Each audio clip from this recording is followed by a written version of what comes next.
नमस्कार, मैं रवीश कुमार। संसद में बहस के लिए तैयार हैं और हमारे पास छिपाने के लिए कुछ भी नहीं है। प्रधानमंत्री मनमोहन सिंह के आत्मविश्वास से भरे इस एक पंक्ति के बयान के बाद बीजेपी और तैयार हो गई है। सरकार के पास छिपाने के लिए कुछ नहीं है और मीडिया, खासकर इंडियन एक्सप्रेस और डीएनए जैसे अखबार के पास बताने के लिए बहुत कुछ हो गया है। 3600 करोड़ के हेलीकॉप्टर की खरीद में कथित रूप से हुई दलाली का विवाद पिछले मंगलवार को फिनमैकेनिका के सीईओ की गिरफ्तारी से जारी है। सीबीआई की टीम इटली पहुंच गई है। सोमवार रात सीबीआई, रक्षा मंत्रालय, विदेश मंत्रालय की एक और संयुक्त टीम मिलान के लिए रवाना होने वाली है। इटली में ट्रायल्स शुरू हो चुका है। आप इन तस्वीरों में इटली की झांकी देख रहे हैं, जहां ऑगस्टा वेस्टलैंड हेलीकॉप्टर की खरीद में कथित दलाली का मामला चल रहा है। एनडीटीवी 24/7 की सुनेत्रा चौधरी यहां गई हैं। उन्होंने उस व्यक्ति से बात की है जिसने इस मामले की रिपोर्ट लिखी है। उसका कहना है कि पूर्व वायुसेना अध्यक्ष एसपी त्यागी के खिलाफ ढेर सारे सबूत हैं। रिपोर्ट में जिस परिवार का दी फैमिली का जिक्र है, उसका संबंध त्यागी के रिश्तेदारों से है। साथ ही अभी तक किसी भारतीय अधिकारी या राजनेता का नाम सामने नहीं आया है। आप जानते हैं कि देने वाला पकड़ा गया है, मगर लेने वाला कौन है, इस पर हंगामा है। पिछले साल रक्षा मंत्रालय की जांच पूरी होने के बाद ही हेलीकॉप्टर की डिलीवरी की हरी झंडी दिखाई गई थी। इस मामले को लेकर लगातार रिपोर्टिंग कर रहे इंडियन एक्सप्रेस के मनु पबी ने दिखाया कि 2005 में इटली के राष्ट्रपति की भारत यात्रा के मौके पर वायुसेना अध्यक्ष त्यागी और फिनमैकेनिका के अधिकारियों की एक मुलाकात हुई थी। इसके ठीक महीने भर बाद डील हो गई, जिससे हैशके को आप इस कहानी में दलाल के रूप में जानते हैं। उसने अदालत से कहा है वहां की कि वो भी इटली के प्रतिनिधिमंडल का हिस्सा था और उसी ने जूली त्यागी के जरिए वायुसेना अध्यक्ष और फिनमैकेनिका के अधिकारियों की बैठक कराई थी। मनु की रिपोर्टिंग से यह साफ नहीं हुआ है कि हैशके किस हैसियत से उस प्रतिनिधिमंडल का हिस्सा था, मगर यह दावा किया गया उस रिपोर्ट में कि इसी बैठक में टेंडर की शर्तों में बदलाव पर चर्चा हुई थी। इसी के बदले हैशके ने कंपनी से 20 मिलियन यूरो, करीब 100 करोड़ से ज्यादा रुपए की कमीशन का करार किया था। रक्षा मंत्रालय ने भी मीडिया को जारी अपने स्पष्टीकरण में स्वीकार किया है कि मार्च 2005 से पहले तक उड़ान की ऊंचाई को 18,000 फीट से कम किया गया, 15,000 फीट पर लाया गया। उससे पहले इन शर्तों में कोई बदलाव नहीं किया गया था। यानी पूर्व वायुसेना अध्यक्ष एसपी त्यागी और सरकार दोनों ने पहले गलत कहा था कि शर्तों में बदलाव 2003 यानी एनडीए के वक्त किए गए थे। इटली की जांच एजेंसी का कहना है कि हेलीकॉप्टर की कीमत उस वक्त काफी बढ़ा दी गई थी जब करार अंतिम चरण में था।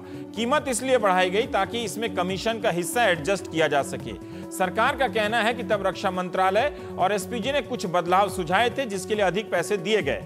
एनडीटीवी 24/7 के हमारे सहयोगी हैं सुधीर रंजन सेन की खबर है उनकी कि सरकार ने चंडीगढ़ की 2 कंपनियों एरोमेट्रिक्स और आईडीएस इन्फोटेक की निगरानी शुरू कर दी है। आईडीएस इन्फोटेक के अध्यक्ष पूर्व केंद्रीय मंत्री संतोष बागरोडिया के भाई सतीश बागरोडिया हैं।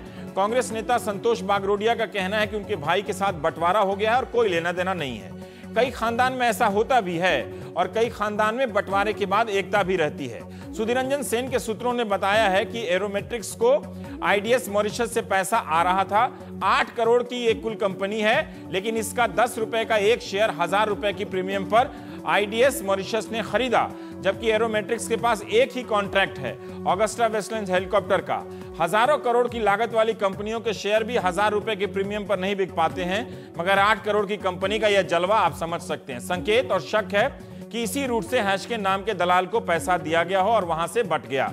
इस पूरे चक्र में एक और नाम है क्रिश्चियन मिशेल, जिसे 217 करोड़ रुपए दिए जाने की बात आ रही है कि उसे नेताओं को देने थे हिंदुस्तान में।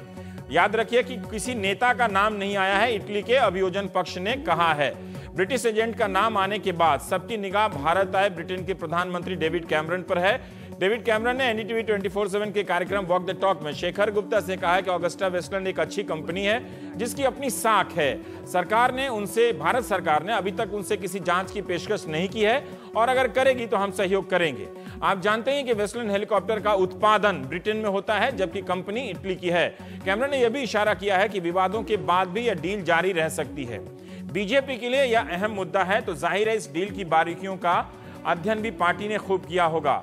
सवाल यह भी उठ रहे हैं कि इटली में होने वाले चुनाव के कारण यह भी ध्यान देने वाली बात है कि फिनमैकेनिका के सीईओ को फंसाया गया है, क्योंकि उनके जरिए कंपनी का पैसा सरकार की विरोधी पार्टी नॉर्दर्न लीग को दिया गया है। तो ये सारे एक मसले हैं। हमारे साथ हम बात करेंगे आज प्राइम टाइम में। राजीव प्रताप रूडी हैं हमारे साथ, राज्यसभा सांसद हैं भारतीय जनता पार्टी।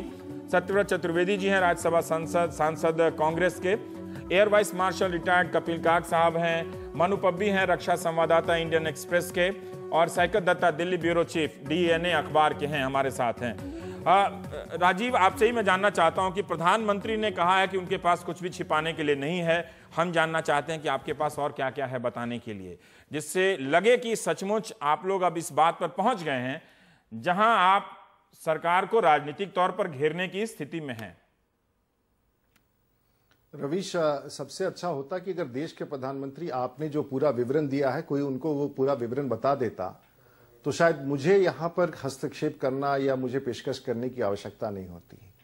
वैसे भी इस देश के प्रधानमंत्री चाहे किसी प्रकार का कोई मामला हो, चाहे पहले 2G के मामले में जिस प्रकार से उनकी सोच थी और जिस प्रकार से उन्होंने वक्तव्य दिया, या कोलगेट के मामले में जब कोलगेट का संकट आया और स्वयं उन्होंने अनुमति दी और हस्ताक्षर किया आवंटन के लिए, तो भी उनका ऐसा मानना था कि उसमें किसी प्रकार की गड़बड़ी नहीं हुई। वैसे देश के प्रधानमंत्री माननीय मनमोहन सिंह को इस देश में कोई गड़बड़ी कभी दिखाई नहीं है, और इसीलिए आज देश की चाहे आर्थिक स्थिति हो जो 5% पर चली आई है, या फिर तमाम जो आरोप लग रहे हैं, तो इस देश के प्रधानमंत्री को बिल्कुल पता नहीं है कि देश में क्या हो रहा है, कैसे हो रहा है, और सब कुछ ठीक है।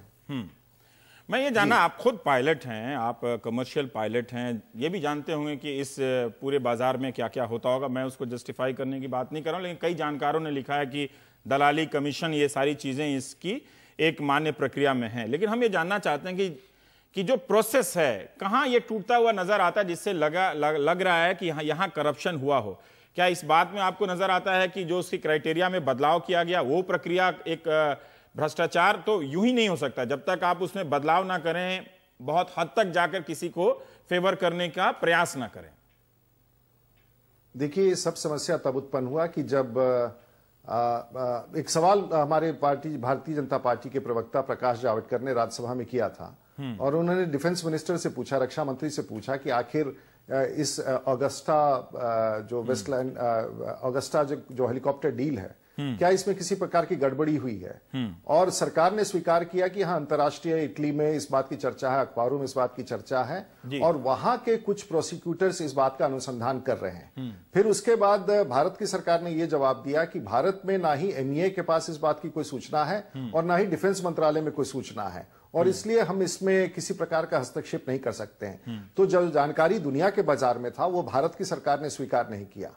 और जब इटली में उनके खिलाफ प्रोसिक्यूशन दर्ज हो गया, गिरफ्तारी का आदेश हो गया, तब भारत सरकार, और कहा गया कि इतने लगभग 360 करोड़ रुपए घूस में दिए गए, रिश्वत में दिए गए, और भारत में और उसके बारे में उसके स्रोत को बताया गया। उसमें कई लोगों के नाम अभी अखबारों में आ रहे हैं, बाहर आ रहे हैं, और तब जाकर के भारत की सरकार और डिफेंस मिनिस्टर कहते हैं कि अभी तुरंत खारिज करो इसको, सौदा को रद्द करो।